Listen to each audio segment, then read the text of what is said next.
বৃদ্ধকে ডেকে বললেন, আমি জানি না এই সন্তান কেমন হবে, কিন্তু আমার মনে হচ্ছে সে জীবনের বড় পরীক্ষার জন্য জন্মাবে। হিজরতের ৪র্থ বছর, শাবান মাসের ৫ তারিখ, মদিনার আকাশে এক শান্ত সকাল, বাতাসে খেজুর গাছের সুবাস।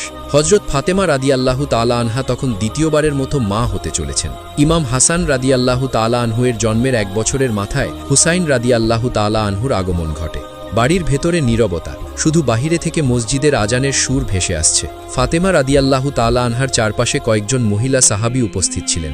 তাদের মধ্যে ছিলেন উম্মে সালামা এবং উম্মে ফদল রাদিয়াল্লাহু তাআলা আনহা।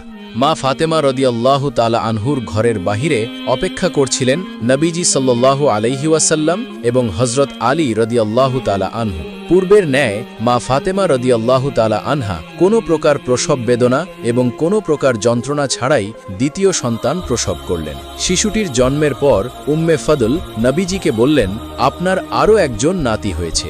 এই কথা শোনার পর হযরত আলী রাদিয়াল্লাহু তাআলা আনহু এবং রাসূলুল্লাহ সাল্লাল্লাহু আলাইহি ওয়াসাল্লাম ফাতেমার ঘরে প্রবেশ করলেন। মা ফাতেমা রাদিয়াল্লাহু তাআলা আনহা তার সন্তানের মুখের দিকে তাকালেন। চেহারায় নূরের আভা, ঠোঁটে হালকা নড়াচড়া, যেন জন্মের পর থেকেই আল্লাহর জিকির করছে। রাসূলুল্লাহ সাল্লাল্লাহু আলাইহি ওয়াসাল্লাম শিশুটিকে কোলে তুলে নিলেন, বুকে জড়িয়ে ধরলেন এবং কানে আজান ও একামাত দিলেন। নবীজি একটি খেজুর চিবিয়ে শিশুটির মুখে দিলেন। অতঃপর রাসূল সাল্লাল্লাহু আলাইহি ওয়াসাল্লাম বললেন, আমি এর নাম রাখলাম হোসেন। হযরত হোসেন রাদিয়াল্লাহু তাআলা আনহু এর জন্মের ৭ম দিনে রাসূলুল্লাহ সাল্লাল্লাহু আলাইহি ওয়াসাল্লাম তার জন্য আকিকা করলেন। 2টি ভেড়া জবাই করা হলো এবং হোসাইনের মাথার চুলের সমপরিমাণ রূপা সাদকা করে দেওয়া হলো। রাসূলুল্লাহ সাল্লাল্লাহু আলাইহি ওয়াসাল্লাম হোসাইনের জন্য দোয়া করলেন। আল্লাহ রাব্বুল আলামিনের নিকট বললেন, হে আল্লাহ, আমি তাকে এবং তার সন্তানদেরকে তোমার কাছে সঁপে দিলাম, তুমি তাদেরকে শয়তানের হাত থেকে রক্ষা করো।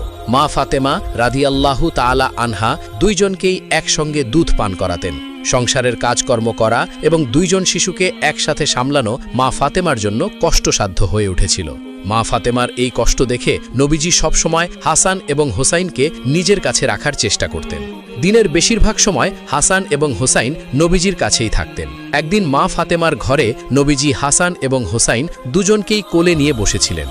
এমন সময় সেখানে ফেরেশতা জিব্রাইল আলাইহিসসালাম উপস্থিত হলেন। ফেরেশতা জিব্রাইল আলাইহিসসালামের হাতে ছিল একটি কাচের বোতল এবং একটি চিঠি। জিব্রাইল আলাইহিসসালাম নবীজিকে এসে বললেন, ইয়া রাসূলুল্লাহ, আল্লাহ রাব্বুল আলামিন আপনার কাছে একটি চিঠি প্রেরণ করেছেন।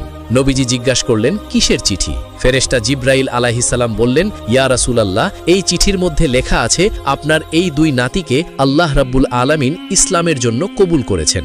রাসূলুল্লাহ সাল্লাল্লাহু আলাইহি ওয়াসাল্লাম এই কথা শোনার পর ছোট